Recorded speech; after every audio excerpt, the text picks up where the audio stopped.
बहू, आज तेरी पहली रसोई है। हमारी झोपड़ी के पीछे चूल्हा बना हुआ है, वहीं पर हम लोग खाना बनाते हैं। सासू माँ, हम लोग भी मिट्टी के चूल्हे पर ही खाना बनाते थे। बताइए क्या बनाना है खाने में? बहू, ऐसा कर, सबके लिए 4-4 रोटी बना ले। मैं तब तक प्याज काट लेती हूँ। तभी वहां पर पायल की ननद मोहिनी आ गई। माँ, आज भाभी पहली बार हमारे घर आई हैं। हम उन्हें प्याज रोटी खिलाएंगे। अब क्या कर सकते हैं बेटा। मोहन घर के बाहर से उनकी ये सब बातें सुन रहा था। उसकी आंखों से आंसू छलक रहे थे। खैर, पायल ने सबके लिए रोटियां बना दी और सभी लोग बैठकर खाना खाने लगे। सभी लोग खाना पीना खाकर सो गए। अगली सुबह मोहन जल्दी उठ गया। उसने अपना बोरा उठाया और बाहर कबाड़ बिनने निकल गया। आजकल लोगों ने कूड़ा कचड़ा तो सड़क पर फेंकना ही बंद कर दिया है। तभी मोहन को एक कूड़ादान दिखाई दिया। लगता है ऊपर वाले ने मेरी सुन ली। सारा कबाड़ मुझे उस डस्टबिन के अंदर मिल जाएगा, जिसमें खाने का ढेर सारा सामान पड़ा हुआ था।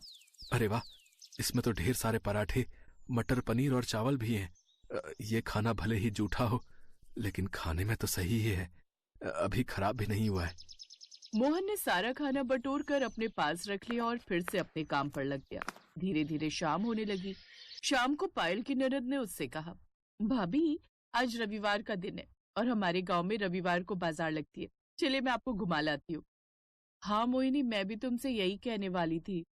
पायल और मोहिनी बाजार घूमने निकल गए। उनके पास पैसे तो थे नहीं कि वो शॉपिंग कर पाए। बाजार की रौनक देखकर ही वो अपना दिल बहला रही थी। तभी अचानक मोहिनी एक मोमोज के ठेले को बहुत ही ध्यान से देखने लगी। क्या हुआ मोहिनी? मुझे पसंद है क्या? भाभी, आज तक हमने कभी भी मोमोज नहीं खाए, बस देखकर ही मन बहला लेते हैं। चलो ठेले के पास चलते हैं, मोमोज की महक भी ले लेंगे। हाँ हाँ भाभी, ये आपने बिल्कुल सही कहा। दोनों ननद भाभी मोमोज के ठेले के पास जाकर खड़े हो गए। ये दोनों बस खड़ी थी। तभी ठेले वाले ने कहा, हाँ बहन जी, कितने प्लेट मोमोज लगा दूं? अरे नहीं नहीं भाई साहब, हम तो बस देख रहे थे कि मोमोज बनते कैसे हैं। हमारे पास मोमोज खरीदने के लिए पैसे नहीं है। शाम हुई नहीं कि तुम जैसे भिखारी तुरंत भीख मांगने आ जाते हो। चलो निकलो यहाँ से, यहाँ कुछ नहीं मिलेगा फ्री में। चाचा, पागल हो गए हो क्या? हमने आपसे कब भीख मांगी? मोहिनी, चलो यहाँ से, इनसे बहस मत करो। हमारे पास पैसे नहीं और फालतू में यहाँ खड़े हैं तो उन्हें ऐसा ही लगा होगा कि हम भिखारी हैं। पायल और मोहिनी उसी वक्त मार्केट से अपने घर की तरफ पैदल ही चल पड़ी। मोहिनी, मैंने मोमोज बनाने का तरीका उस ठेले वाले का देख लिया था। अगर मुझे मोमोज बनाने का सामान मिल जाए तो मैं उससे भी स्वादिष्ट मोमोज बना सकती हूँ। क्या बात है भाभी, आप तो बड़े तेज हो। खैर, पायल खाना बनाने ही वाली थी कि तभी राकेश कूड़ेदान से उठाया हुआ खाना लेकर घर पहुंच गया। रुक जाओ पायल, आज खाना बनाने की कोई जरूरत नहीं है। देखो मैं कितना अच्छा अच्छा स्वादिष्ट खाना लेकर आया हूँ तुम सबके लिए। अरे बेटा, इतना अच्छा खाना तुझे कहाँ से मिल गया? आज मार्केट में एक शादी पार्टी हो रही थी, मैं वहीं पर कबाड़ उठाने गया था।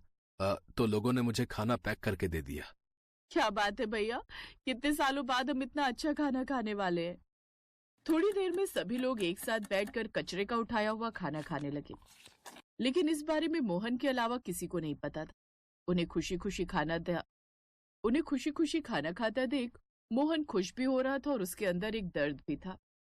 कितना बदनसीब हूं मैं, अपने घर वालों को कचरे का उठाया हुआ खाना खिला रहा हूं। लेकिन कोई बात नहीं, खाना खराब तो है नहीं। इसी बहाने इनके चेहरों पर थोड़ी सी खुशी तो आई। लेकिन आधी रात में ही सभी का पेट खराब होने लगा। सभी लोग बार बार लोटा लेकर खेतों में शौच के लिए जाने लगे। मोहन भी कई बार शौच करने गया। तभी उसकी सास ने कहा, मोहन बेटा, ये कैसा खाना लेकर आया था तू? हम सबका पेट खराब हो गया। इससे पहले कि मोहन उनकी बात का कोई जवाब दे पाता, पायल बीच में बोल पड़ी, सासू माँ, इसमें मोहन जी की कोई गलती नहीं है। इतना अच्छा खाना हमने कई सालों से खाया नहीं था तो शायद इसीलिए हम पचा नहीं पाए। ये बात सुनकर मोहन को थोड़ा रिलैक्स महसूस हुआ। तभी उसकी सास ने कहा, हमारे पास डॉक्टर से दवा लेने के लिए पैसे तो है नहीं। ऐसा करो, गर्म पानी में थोड़ी सी लौंग, थोड़ा सा काला नमक डालकर पी लो सब लोग, पेट सही हो जाएगा। ये दादी माँ का नुस्खा है। सभी लोगों ने वैसा ही किया और सुबह तक सबका पेट ठीक भी हो गया। मोहन काम पर जाने वाला था कि तभी उसकी बहन मोहिनी ने उसे रोक लिया। भैया, हम सबको ना मोमोज खाने का बहुत मन कर रहा है। भाभी का भी बहुत मन है मोमोज खाने का। उन्हें मोमोज बनाना आता भी है। शाम को जब आप आना तो मोमोज बनाने का सामान लेते आना। बहन, मोमोज बनाने का सामान बहुत महंगा मिलता है। प्याज, आलू, हरी मिर्च, लहसुन, ये सब तो हम अपने घर के बाहर खुद ही उगा लेते हैं। जो पैसे मैं कमाता हूँ उससे घर चलना ही मुश्किल है। फिर भी मैं कोशिश करूंगा। कोशिश नहीं, लेकर आना भैया। एक बहन होकर मैं आपसे जिद भी नहीं कर सकती क्या? मोहन उसी वक्त अपने आंसुओं को छुपाते हुए काम पर निकल गया और सड़कों पर कूड़ा बिनने लगा। घूमते घूमते वो बहुत दूर निकल गया, फिर भी उसे कोई कबाड़ नहीं मिला। कितना बदनसीब भाई हूं मैं, अपनी बहन की एक छोटी सी ख्वाहिश भी पूरी न कर सका। घर पहुंचते ही मोहिनी ने उससे कहा, भैया, भाई अपनी बहन के लिए ना जाने क्या क्या कर देता है और आप एक छोटा सा काम नहीं कर पाए। मोहन की पत्नी पायल थोड़ी समझदार थी। वो अपने पति के दर्द को थोड़ा थोड़ा महसूस भी कर सकती थी। इसलिए मोहन के बोलने से पहले ही उसने कहा, पायल, हर भाई चाहता है कि वो अपनी बहन की हर ख्वाहिश पूरी करे।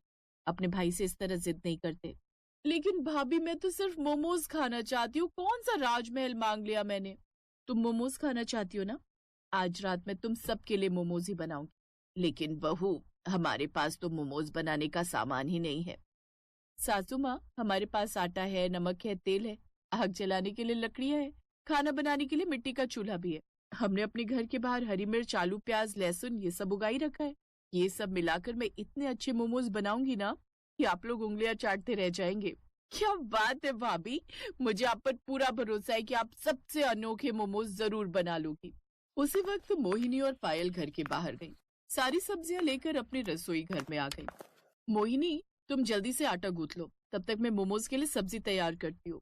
मोहिनी आटा गूंथने लगी और पायल सारी सब्जियां फ्राई करने के बाद उसकी महक बहुत अच्छी लगने लगी। भाभी, सब्जी की महक तो कमाल की आ रही है। तो इस तरह उन्होंने ढेर सारे फ्राइड मोमोज बना लिए जो सिर्फ आटा और घरेलू हरी सब्जियों से बने थे। भाभी, आपने तो चमत्कार कर दिया। मोहिनी और पायल ने मिलकर सभी के लिए मोमोज परोस दिए। उसकी सास और मोहन सब साथ बैठकर मोमोज खाने लगे। मोमोज आज मैंने अपनी जिंदगी में पहली बार खाया है, लेकिन फिर भी मैं शर्त लगाकर कह सकती हूँ कि इतना स्वादिष्ट मोमोज बड़े से बड़े होटल में भी नहीं मिलेगा। हाँ पायल, तुम दोनों ने तो कमाल कर दिया। अगर इसका स्वाद इतना ही अच्छा है तो क्यों ना हम घर के बाहर सब्जी वाले देसी मोमोज बेचें। अगले दिन से पायल और मोहिनी घर के अंदर देसी मोमोज बनाने लगी। लोगों को उन मोमोज का स्वाद सबसे अलग और स्वादिष्ट लगा। तो इस तरह अब मोहन ने कबाड़ बिनने का काम बंद कर दिया और सब खुशी खुशी रहने लगे।